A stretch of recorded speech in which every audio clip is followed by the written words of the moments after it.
Welcome back in for a doubleheader of the Phoenix Truth Rising show with the best history lesson and spiritual insights on the planet. Here to help you grow in the knowledge and wisdom of truth, and the truth will set you free. With the exposure of the Illuminati's plan of world conquest and control is the death knell to the New World Order. So with that being said, this is going to be part 47, and it will be the last part for sure of Divine Plan Volume 2.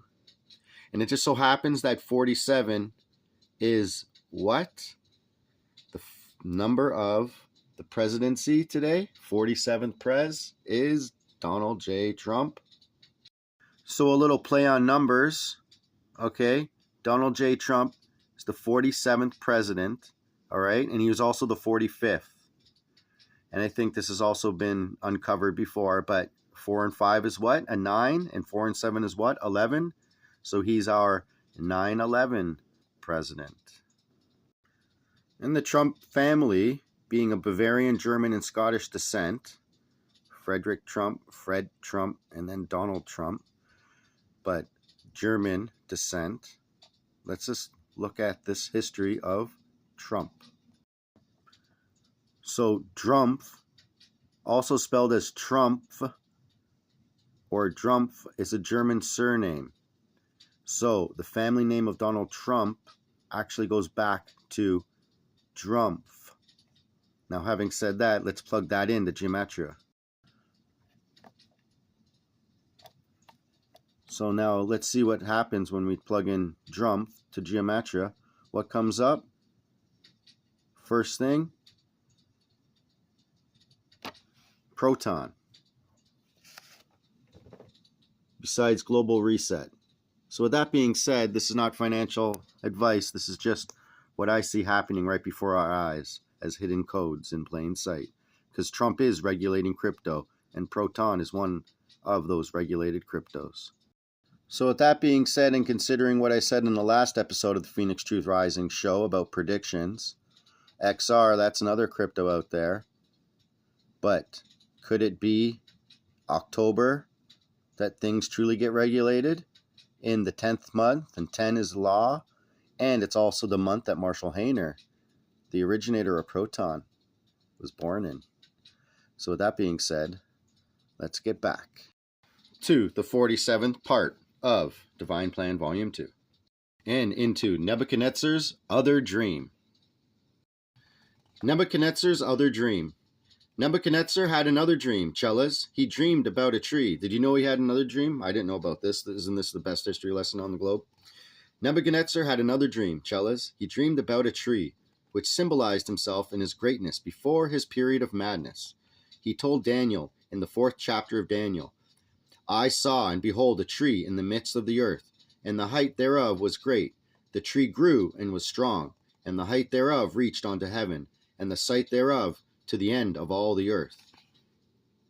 So a tree is an archetypal understanding of your actual sacred soul and energy light body. There's 10 Sephiroth, you have 10 fingers. You can include another 2 Sephiroth in there if you understand how to decode it. But the basic thing is, this is the tree of life. And Nebuchadnezzar saw himself as a great tree. Do you see yourself as a tree of life? Having said that, are you going to grow your tree? The tree grew and was strong, and the height thereof reached unto heaven, and the sight thereof to the end of the earth. So if you can reach your consciousness up to here, you can see all aspects of the spiritual domains that surround the 3rd dimension, the earth realm. Nebuchadnezzar was an important figure in all the prophetic world of his day, and the prophetic world in his day extended from the Tigris-Euphrates valleys west to the eastern end of the Mediterranean Sea. And that tree, you remember, was chopped down through the roots, though the roots were left in the earth, and there was a band of brass and of iron put around the stump of it, and so on. The tree symbolized, it would seem, not the entire Babylonian Empire, but only Nebuchadnezzar himself. You remember, he went through his period of madness to remind him that he was not as important as he thought he was.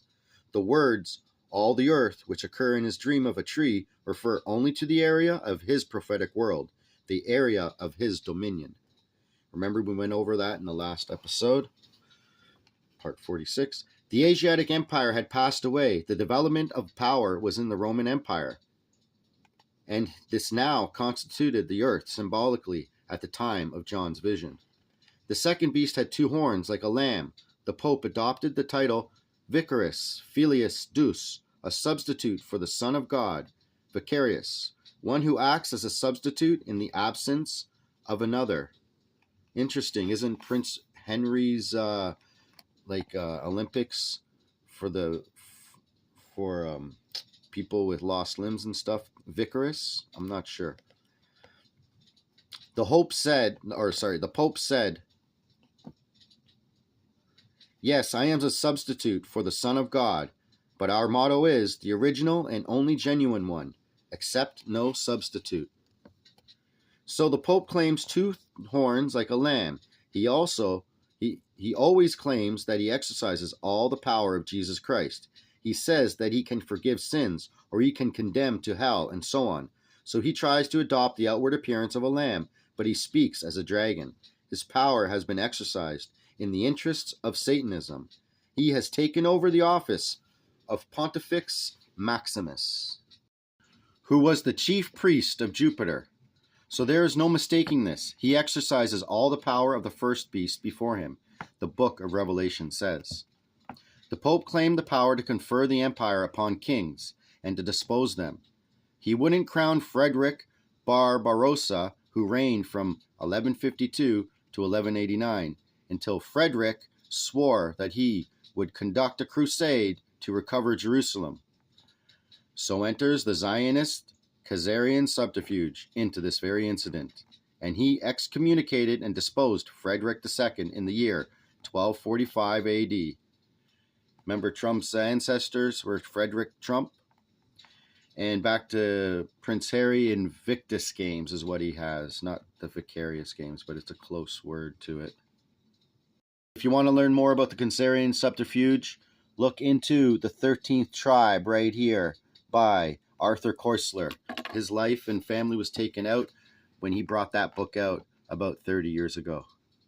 Remember, the Khazarians took on Judaism in 740 AD, and it wasn't until about the 13th century that they were fully disposed of into that religion and then subterfuged into all the other areas of the world. And with this one fact will make you understand why we have the problems and chaos on the planet that we have today, is because the Khazarian barbarians are still trying to run the trade routes, and the Mediterranean is the biggest trade route. The Persian Gulf, they want to put another canal through, like the Suez Canal, because they don't totally control Egypt, so they want to have total power over trade routes. And like the Silk Road, they had it before, and they want it all the time again, in every way, shape, or form. Any trade route they want to control. So, having horns like a lamb, but speaking as a dragon, he is exercising the power of the first beast, this composite beast before him. In other words, there is a period in which the head of the composite beast has been wounded, it would seem, wounded as to death, but the deadly wound was healed. In the meantime, there came the second beast that had horns like a lamb, but spoke as a dragon, and took over and exercised the power of the first beast before him. Now we are beginning to find out something about this symbolic beast that is in the process of getting such power over the earth that it is going to reach a stage where it says, "None might buy nor sell save he that has the mark of the beast." We're getting into that very soon. On or upon your hand or your forehead, and I think I uncovered that, is your phone. Your phone is on or upon your hand, and when you look at your phone to access it, if you have that, I don't have that for mine, but when you look at your phone, you're actually upon your forehead. It's looking upon your forehead and seeing the biological distances between your eyes and your nose and all that. And so what can you do now? You can wave your phone and tap your phone, even use your palm print, because your palm can be a print as well. So they don't have to actually put a mark onto you, but you have the mark, which could be basically a phone system and them getting us to go into digital currency and all that. Remember, the beast can be taken out, and that is the computer system can take out the big beast, which is through blockchain technology. We can use transparency and unhackability to remove all evil from places of office. I think it appropriate to close here, and we can begin to combine the origins of your seeds and integrate them with the current bindings being finalized around your beings. I realize the method of our presentation in chopped up, dissected fashion is a bit difficult, but we are moving as rapidly as possible with that which must be presented, and it is not always orderly in presentation. Please bear with us as we tackle this all but impossible task. Blessings rest upon you who seek and persevere in order to accomplish insight and knowing. God rests his hands upon thine beings. HATONN to stand aside and allow closing of this journal. Salut. So here's an example of a book list of the Phoenix Journals. There's actually over 200, and I'm trying to get through at least 84 of them or 100 of them in the next 7 years. At this rate, it's going to take me 27 years. But maybe that will stave off the plans of the Antichrist, and we can continue on creating a utopia of godliness on the planet, not a Zionist utopia, which they had implemented back in the 1900s. They've tried to create that. So with that being said, this book list, these books are a series presented through entities from higher realms to assist humankind in understanding how to move through the times of tribulation. So I'm not always going to go over them in order, but I did go over, and they called his name Emmanuel. We can get into Satan drummers. That's not too good, about the satanic practices going on, the Rainbow Mass spiritual teachings. But I think we're going to get into the Phoenix Operator Owner Manual, because I went over that in my last video about the laws of God and how they can be placed on the tree of life, to understand them and relate them to your everyday life and to relate them to your psyche. So in the next episode, we're going to get into the Phoenix Operator Owner Manual, including flight instructions. If used properly, it has a 1,000-year plus and minus warranty with 144,000 planets tested. Manufacturer, HATONN. Maintenance service, authorized instructors. Izu, Jesus Sananda, Lord Michael, Saint Germain. Computer personnel, Juthia, Thomas, Dharma. Parts and user complaints, Georgius, Sears, HATONN.